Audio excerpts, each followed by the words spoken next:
Hello everyone and welcome back to my channel. If you are new here, I'm also new here. I started this channel at the beginning of 2021 because I really missed styling my outfits last year and I just wanted a place to share what I love to do. This week I wanted to do a little handbag collection video. I love watching these myself and I thought it would be really fun to share mine. I tend to see a lot of super expensive high-end designer videos on YouTube, and don't get me wrong, they are really fun to watch and I love to fantasize about my dream handbag collection, but they're not the most realistic videos for me to watch. So I wanted to share my modest collection of mostly mid-range handbags that I have and a couple of vintage pieces. I love luxury handbags and of course I do aspire to one day spend my hard-earned cash on a few select pieces that are on my wish list. But let's be honest, you're mainly just paying for the branding and the heritage of a luxury brand. There's a point at which the quality for the price can only take you so far, and in recent years I've really found that a mid-range price point has given me a few very beautiful and very well-made handbags. So until I can afford Chanel or Celine, here are a few of my mid-range handbags. So starting off with this really beautiful A.P.C bag. I think the name of it is Ella, and I've had it since 2017 and I still absolutely love it. It's made of a smooth leather, which we'll get onto in a second, and it has this really beautiful gold hardware and a really unique gold chain. There's one large pocket at the front, and on the inside it's extremely roomy. It's a really big bag and really useful if you need to take a few extra things with you. I remember when I first saw this bag, I was on the train in London and I saw a girl carrying it. She just looked so amazing. She was so chic. She had on this really amazing black coat and it just looked so good with the bag. Ever since then I was obsessed. I think I Google imaged what bag it was right there as soon as I saw it, and I loved it. Even though it's just a black leather handbag with a gold chain, it's still really unique in my opinion because the shape of it is like a trapeze, I think is the shape, and it's just not something that you normally see. Yeah, I love this bag. I would highly recommend it. I've seen it in burgundy suede, I've seen it in like a light camel color, and I think they all look beautiful. If I remember correctly, this bag was about around £525. And I mean, I've had it for 4 years and I can still see myself getting a lot of wear out of it for years to come. I actually took it on holiday with me when I first got it. We went to Italy and it was such a useful bag to carry around because it could fit in so much. I had my phone, a portable charger, my camera. I was also carrying around my, what's it called? The instant film camera? Polaroid. I was also carrying around my Polaroid camera back then, and yeah, everything fit inside. And the chain I do find is long enough to carry crossbody. It's quite high when I carry it crossbody, but I actually really like the way that looks. And yeah, it was a really useful bag to have on holiday. One thing I will say about this bag though is that it does scratch quite easily. So I do have a couple of scratches on it, and I still remember when each scratch happened because it really just like it hurts inside. And I mean, hopefully I can just buff them out. I haven't yet because I'm a bit lazy, but in due time I will. Okay, moving on to one of my favorite handbags, which is this black bucket bag from Staud. I think it's how you say it. I'm not sure. Staud? In my head I say Staud, but I think it's Staud. I got this in 2018 from Matches Fashion, and I feel like that year this handbag and the Cult Gaia wooden clutch handbag was everywhere, and I really got sucked in, you know, on that Instagram marketing, and I ended up buying this. It's such a plain bag, but it's so special, I think. I just love this kind of minimal look. I can wear it with almost anything. It's so easy to carry, it's so light. It's such a statement without being too loud. I know it comes in a smaller size. This is the bigger one. This bag does come with a longer crossbody strap, but to be honest, I've never used it. It's quite a fat bag because it's round. So I feel like if it's kind of on my waist there, I'm just gonna end up bumping into things and scratching it, and it's too big to wear as a crossbody. And I think it just looks so much better on the crook of your arm or just carrying it top handle. So yeah, another mid-range bag. It really is really well made. I mean, to be honest, it still looks brand new and I've worn it so much. There is a little drawstring pouch so that your things are secure when they're inside the bag. And it's made out of suede, so it feels really high quality. I still get a lot of compliments when I wear it, so, you know, we love that. This bag comes in a whole range of colors and a lot of finishes. I've seen it in a patent leather, I've seen it in like a mock croc leather, and they all look fantastic. So that's that.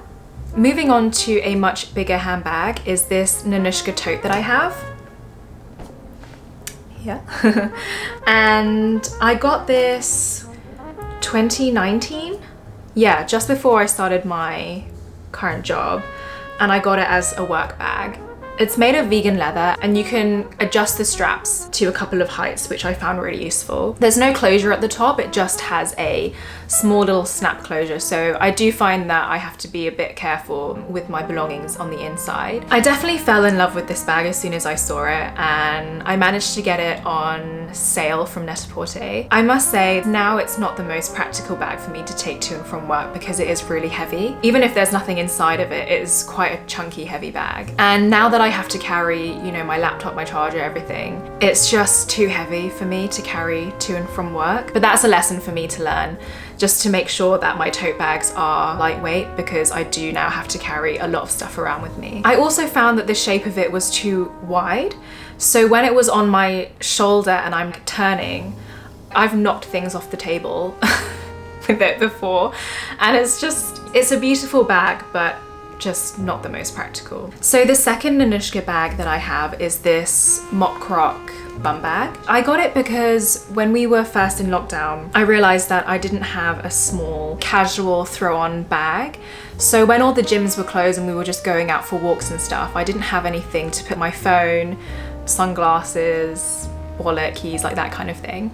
I saw this in a brown actually, but it was sold out everywhere. So I ended up getting it in black, which I don't mind because obviously, you know, black goes with everything, but I do think the brown is nicer. I saw this for half price, so I was happy. But yeah, it was just a really practical buy for me at the time. I wanted to get this style of bag, like a bum bag, but I didn't want a super sporty one. It's just not my kind of look. When I wear this out, I normally wear it across the shoulder.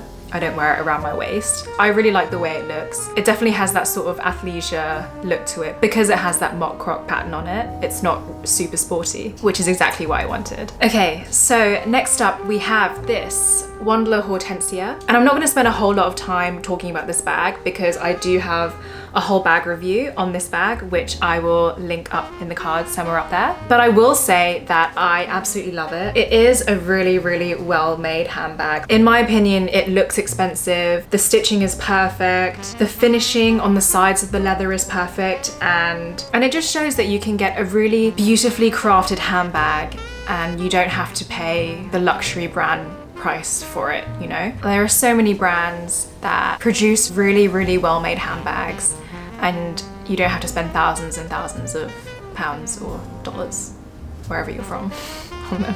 So the last non-vintage bag that I want to show you is this Loewe basket bag that I bought last year. And whilst Loewe is obviously a high-end brand, the price point of this basket bag was on the lower end of a luxury brand. Although I'm going to be honest, it was still pretty extortionate for a basket bag. I basically did just pay for this strip of leather that says Loewe on it. But you know, to be honest, I do not regret this purchase. It is the perfect basket bag in my opinion, and I just wanted one basket bag that I could use for years and years to come. So that's why I was happy to pay a smidgen more for a basket bag. It's just perfect. It's super light, easy just to throw your things in there and you're good to go. You can adjust the straps to be longer or shorter. And I think the size of it for me is really good. I know you can get this in a medium and a large size. This is the small, but I wasn't going to use it as a beach bag, so I didn't want the biggest size. The small works for me as an everyday bag that's still big enough to fit a book, my sunglasses, a small umbrella, water, you know, that kind of thing. And I love it a lot. So the last two bags that I want to show you are vintage pieces, and full disclaimer, they were both my mum's. I definitely get my love for fashion from her. The first one is this Dior clutch bag. I just love the way that it looks. It has kind of an old Dior print on it and the Dior logo at the front. I love how worn in it is. I mostly use it as a clutch. It does have a chain, which I will try and get out. So you can carry it on your shoulder or crossbody. I just think it's really understated. I love wearing like an all black outfit and then just having this as my accessory. And you know, the fact that it belongs to my mum just makes it that more sentimental for me. It just makes me happy every time I use it. So that's the first one. And the second one that also belongs to my mum is the Louis Vuitton Speedy, which is so beaten up. You can see on one side the leather trim has just completely fallen off, so it should look like that, and it's just like completely gone. And my mum actually told me that she used to use it to hold my nappies in when I was a child, so that just tells you how old this bag is. But it's still so usable. I love how weathered the leather is. I love the smell of it. It smells like my mum, and it's just really taught me how, you know, if you buy a classic handbag, the style will stand the test of time. You can buy a handbag and hand it down to your children, and that is how I'm gonna justify buying a Chanel handbag. Thank you so much for joining me on this video. I had so much fun filming it and rambling on about my handbags because I don't think my boyfriend wants to listen to me anymore. I hope that I showed you that you don't need to spend thousands and thousands on a luxury designer handbag. There are some really amazing brands that are producing well-made handbags at a mid-range price point. Please like and subscribe if you'd like to see more from me. I try and post a new video every week. So thanks so much again, and hopefully I'll catch you next time. Bye.